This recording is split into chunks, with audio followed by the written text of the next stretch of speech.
Creepy Crawlies of South Central Kentucky. A look at some bugs from South Central Kentucky by Amos Goodman. The first one is the brown recluse. This well-known spider is native to the South Midwest and southeastern part of the United States, as you can see from this map here. This one in particular was on the wall of the stairwell in my dorm, which is kind of freaky. They are fairly common in my experience, and they can live in close proximity to humans, often being in dry, undisturbed areas such as attics or garages. The brown recluse is famous for its necrotic venom that will cause or can cause rotting of the tissue around a bite. An interesting fact is that oftentimes extermination attempts fail and may even help the brown recluse because though they are predators, they also act as scavengers and will feed on dead bugs. And because their legs lift them up off the ground, most of the time sprays and stuff don't work to kill them. So you just give them plenty of bugs to eat. In a study, I don't remember who did it, but they fed brown recluses 1 day a week for like 3 weeks, and then they starved them for 2 weeks. And when given the option to eat either live or dead food, 80% of the brown recluses chose the dead food. So having a bunch of dead bugs around isn't ideal if you're trying to get rid of them. The common house spider. This little guy was, fittingly, on the side of a house. They are indigenous to the United States. They are synanthropic, which means they benefit from living around humans, often being in human dwellings or around human dwellings. This wasn't in a house. It was in a port or under a porch attached to a house. They are very common. These are one of the species of spiders that will produce cobwebs. And an interesting fact about these is that unlike other spiders that will either tear down and remake or move and remake their web, these keep the same web and just cut debris out as it takes up too much space. So like dead bugs and leaves and stuff that fall in there, they'll just cut it loose and stay in the same web and rebuild it. And as you can see, there's a little bit of debris here, some crane flies. The gem moth. The gem moth is a small moth with a wingspan of about 20 wingspan. It's 4 wingspan, so it's this area up here, of about 20 millimeters. It is native to Europe, but is common in the United States. They are sexually dimorphic. The one pictured here is a male, and you can tell because males tend to be brighter in color and have more pattern. This is a picture of the same moth, only the flash was on, so you can tell. You can see how it's not very dark, and you can see the pattern on it. And females tend to be much darker, and they're more plain. One way you can tell a moth is a gem moth is that gem moths have, males and females both have little dots right here in this area, all of them. So you can see where they are right there. This particular moth in the picture was actually inside of a house. I think it probably flew in when the door was open. It was still alive, just chilling. And the gem moth is in the family Geometridae, which all of the moths in that family, their larvae are what we refer to as inchworms. Termites. So these small insects live in colonies and feed on dead wood. pretty much. They are social creatures that divide the jobs up in the colony into different castes, and they you can see two of the castes here. Here's some workers. Most of these in this picture are workers, but you can also see they have soldier termites, which are these guys with the big heads who have big, more powerful mandibles. These work to protect the hive against foreign invaders such as ants and other insects. There are also queens and a caste, which you can't see here, but they're around. I've seen them in years past, that are called swarmers, which are they're darker colored termites with wings. They are fertile females that once they mate with a male, they will fly off and find a suitable area to start a new colony.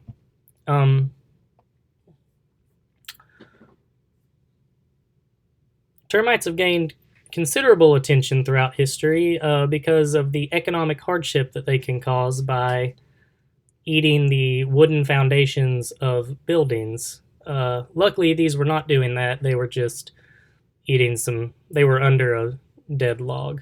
Well, they were under a log. The tan jumping spider. The tan jumping spider is a small 8.5 to 13 millimeters long jumping spider native to eastern to Midwest, North and Central America.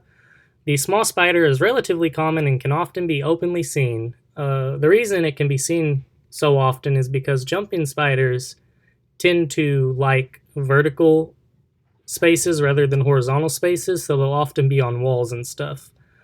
This one was actually on a table, a plastic table. The picture is flipped upside down so I could fit the spider in easily with this text, and that's why the texture of the table's on the bottom, but it was on a vertical surface. Jumping spiders also they have 8 eyes, but they have 2 primary forward-facing eyes that are highly developed and have been compared to binocular vision. They can see in UV light as well as visible light like we can. And they are good for, scientists believe they are good for 3-dimensional vision used for calculating trajectory of their jumps so they can catch prey. The 6-spotted tiger beetle. This guy is pretty cool. You can see that he is shiny and they are kind of iridescent green. They is a small predaceous beetle that can be found as far north as Canada and as far south as Kentucky. So that's pretty cool. It is a ferocious predator feeding mainly on small arthropods such as caterpillars, ants, and spiders. Though they're usually found in the woods, like in open shaded areas, this one was on an uncovered part of a concrete back porch. I don't know. He was there though, or it was there. Tiger beetles are famous for being fast. Though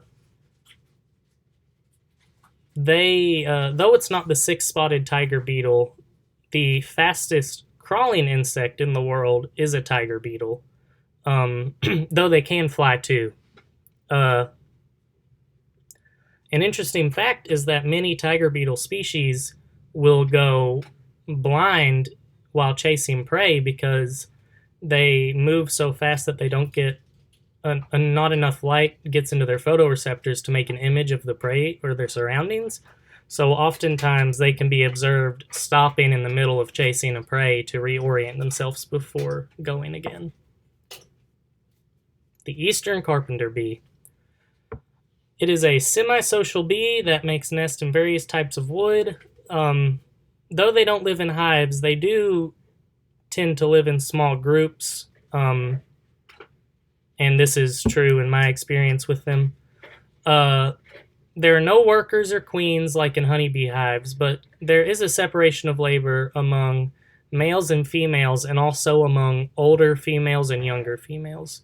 So, older females will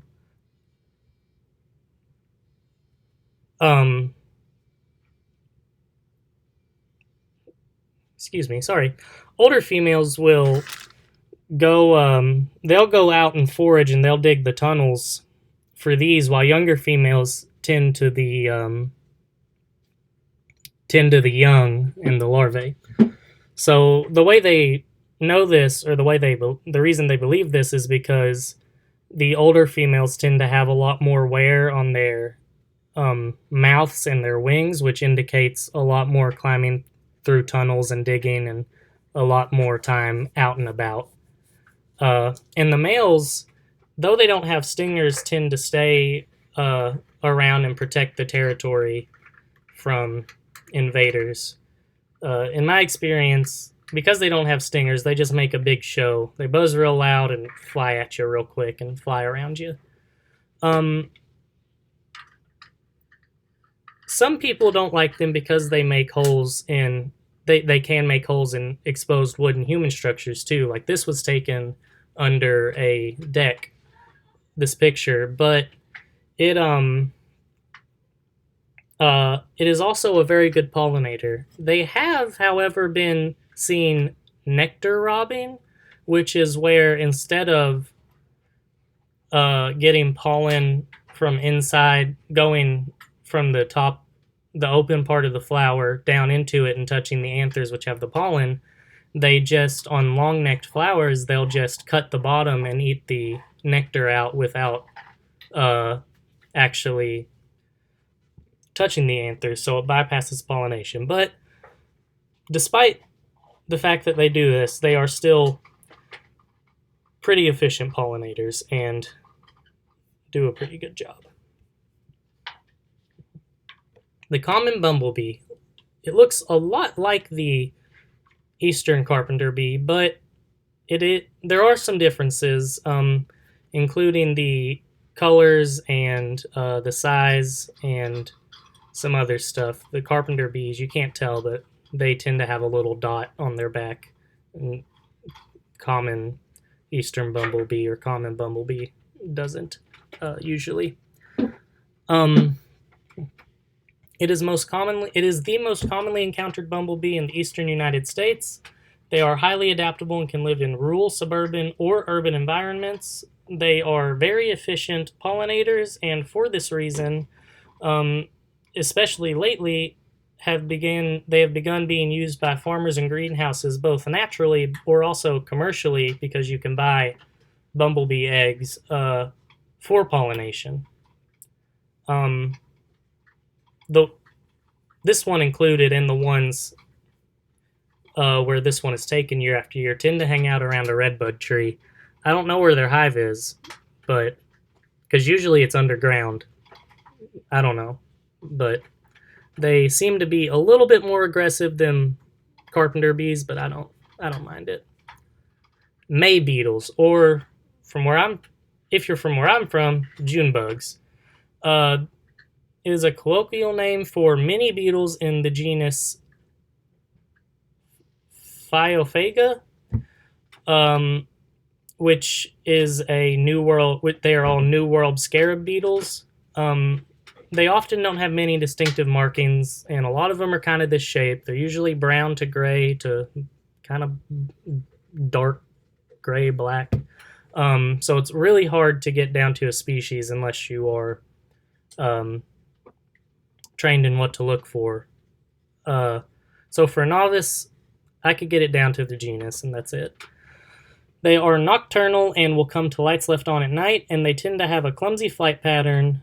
To tell you the truth, from my observations, they're not good at flying. They'll just run into everything, and they're not very good at crawling. They flip themselves over a lot. I don't know how there are so many of them. I don't know how they don't all get eaten, but they got to be doing something right. I don't know. Other common names, aside from June bugs and May beetle, are June beetles. So, there you go. This one was taken on a styrofoam lid to a cooler on a porch at night that the lights were on. So the Nias tiger moth. It is a species of tiger moth that can be found in most of the eastern and midwestern United States up into Canada. There are no like definitive patterns. They're sort of like, I guess you can kind of compare them to giraffes, that they look like this, but they can all be kind of different. And the only way to really tell a specific species of tiger moth for sure is to dissect the specimen and look at its genitalia. I did not do this. I just looked at a bunch of pictures of the different species in this genus and chose the one that I thought had the most similarities. So it might be another species in the genus, but I'm pretty sure it's this. Either way, they all look real similar, and they all most likely behave real similar. I believe this one is a male because it has very feathery antennae, which are usually used for tracking down females by their pheromones. The Certhenia carnata is an elongated true bug, which means it has like a sucking part for its mouth. That is in the same family as assassin bugs and is a predator. They are apparently good at being subterranean and living underground, and they can hunt mole crickets, which mole crickets aren't on this presentation, but there are mole crickets around the area where this was photographed. The male looper moth. The male looper moth is found in eastern North America.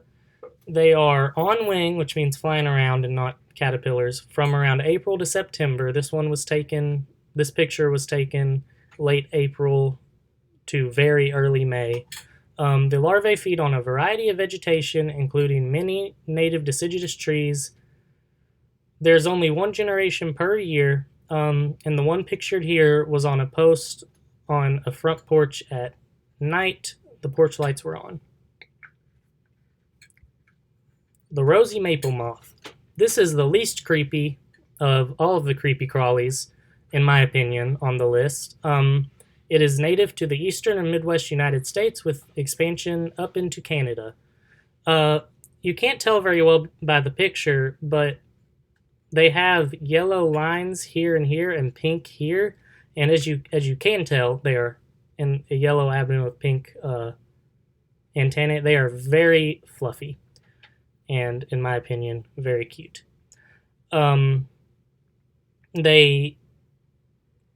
The moths lay their eggs on the underside of maple leaves, and the larvae eat maple leaves. And other leaves, but mostly maple.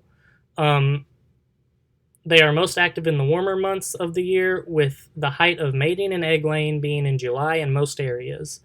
There's usually only one clutch of eggs laid each year, but in some southern states, especially Florida, females can lay up to 3 clutches a year.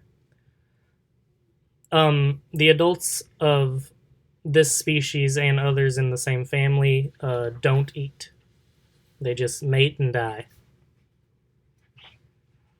This is a green lacewing. It can be found in many parts of North America, Europe, and Asia. The adult bug feeds on nectar, pollen, and honeydew produced by aphids, but the larvae are predatory and will eat aphids and other small arthropods.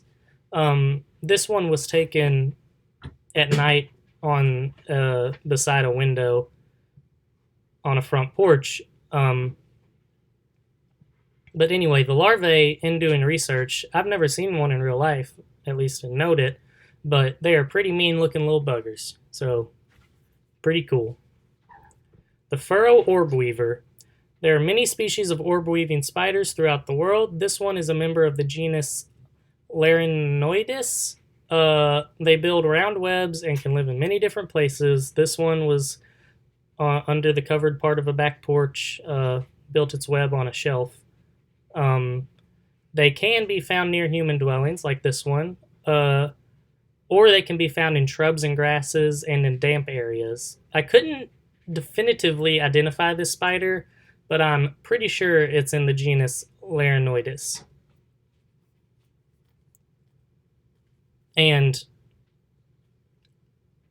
excuse me, I'm pretty sure it's the species Laranoidus cornutus, but a bunch of them look real similar. The tulip tree beauty is a larger moth with a wingspan or a forewing span of about 43 to 55 millimeters. It's another moth that we would consider the larvae to be an inchworm. They are nocturnal, and this one was photographed at night on a porch with the lights on. Now, this guy is recognizable to most people who live in rural and probably suburban areas. It is the Lone Star tick. It is a hard-bodied tick common throughout the eastern United States and Mexico. They are often found in secondary wooded areas, such as the areas in the woods with a lot of underbrush, or they can be found on the edges of biomes, such as forests and prairies. The females can be identified by the white dot in the center of their shield, which is right here, and the shield is pretty much their back. This one was captured crawling up the boot of the person I was bug hunting with.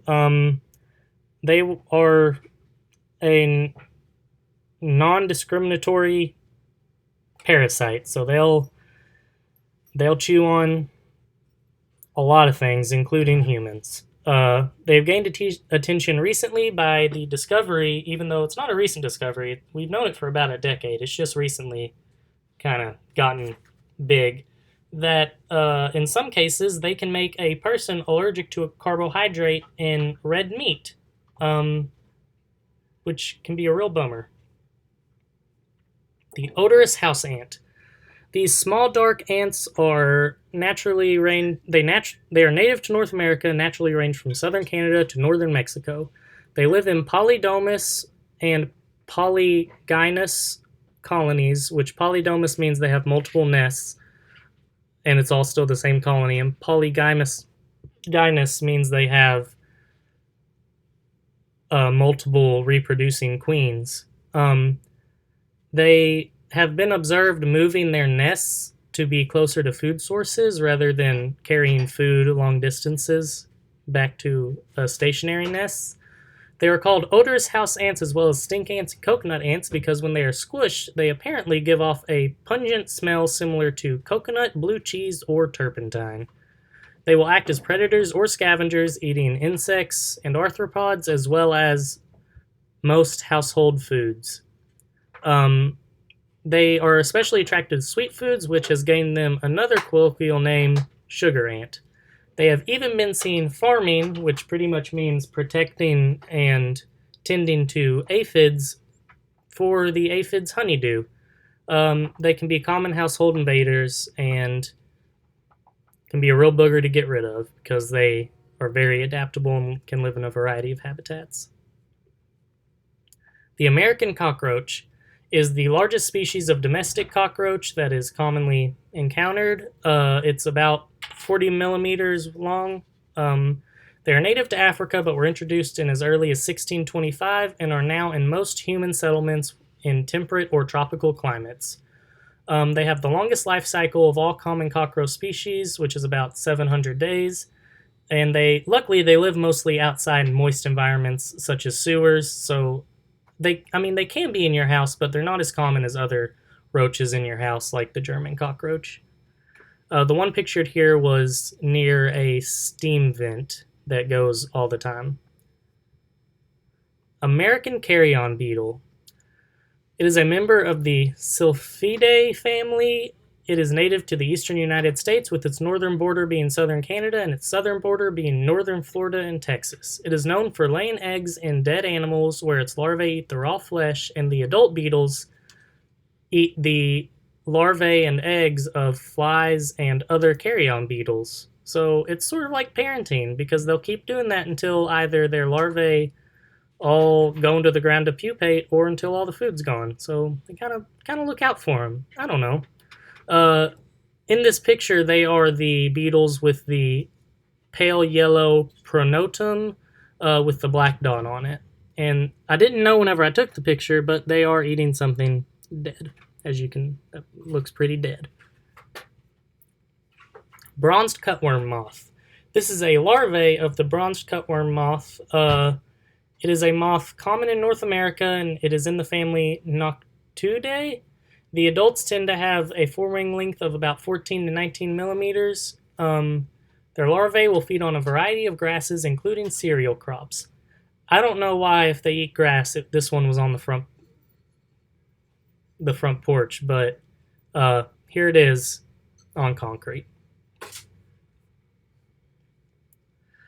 This is a type of soldier beetle that resembles a lightning bug, and I thought it was a lightning bug when I took the picture, but it does not light up, and another way you can tell the difference, other than it not lighting up, between it and the lightning bug is its head is not covered by the pronotum here, whereas in true lightning bugs, the head is covered. These soldier beetles are predatory and will feed on small arthropods as well as pollen and nectar. And I believe this is the species of it, but there is an almost identical beetle that goes by this name here that I'm not going to try to pronounce. But it could have been that. I'm pretty sure it was this. I went with my gut. The common greenbottle fly. These flies are iridescent and slightly larger than houseflies. They are often found feeding on carrion and feces and laying their eggs in it. They are about 10 to 14 millimeters long, and they can be 10 to 14 millimeters long. I don't believe this one was. It will lay its eggs on carrion and feces, where the larvae will feed before going into the ground and pupating. This is one of the species of fly that are called greenbottle flies that are responsible for sheep strike. This is when flies lay their eggs in sheep's wool and the larvae hatch and go down to the sheep's skin and begin feeding, which can cause lesions and bacterial infection that, if left untreated, can kill the sheep. But on the other end, this is also the fly used in maggot therapy, so there's good and bad. The grass spider. I thought this was a wolf spider when I took the picture, but wolf spiders don't have webs, so this is a funnel weaving grass spider. What it does is it weaves a funnel-shaped web that is usually the narrow end of the funnel is covered by some leaf or something. That's where it stays and waits for a small arthropod of some type to crawl across the wide end, and when it feels the disturbance or when it sees it, it will jump out and grab it as its prey. This one was photographed in a field. Jumping spiders. I couldn't figure out the exact species of jumping spider this was, but I believe it is in the genus Phidippus. Some of them in this genus can reach up to half an inch long. This one was not that big, but an interesting thing about jumping spiders is they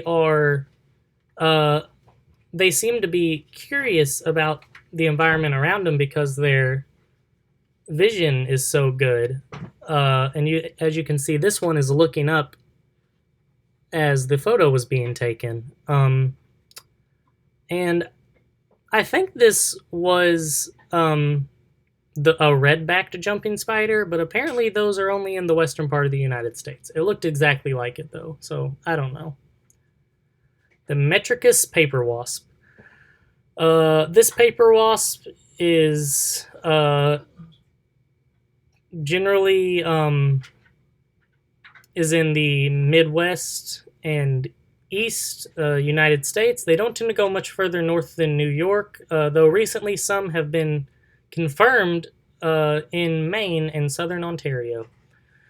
They are paper wasps and build their nests out of paper or wood products that they made and soft with enzymes in their salivary glands. An interesting thing is that sometimes two female wasps will get together and be co-foundresses of a nest, but even more interestingly, they have been observed sharing nests with wasps of different species in the same genus. So, kind of cool.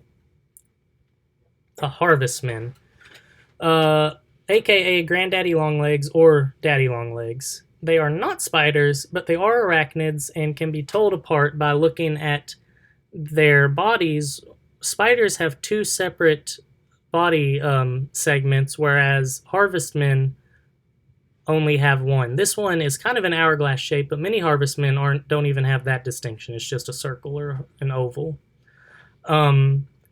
Harvestmen will eat a wide variety of small invertebrates, and they will sometimes eat decaying plant and animal matter.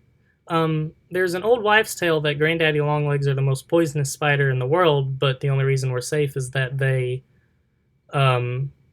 their mouths are too small or weak to bite through human skin. This is false on two counts. Number one, it's not a spider, so it can't be the most venomous spider in the world. And number two, they don't have venom glands, so it can't be the most venomous anything in the world.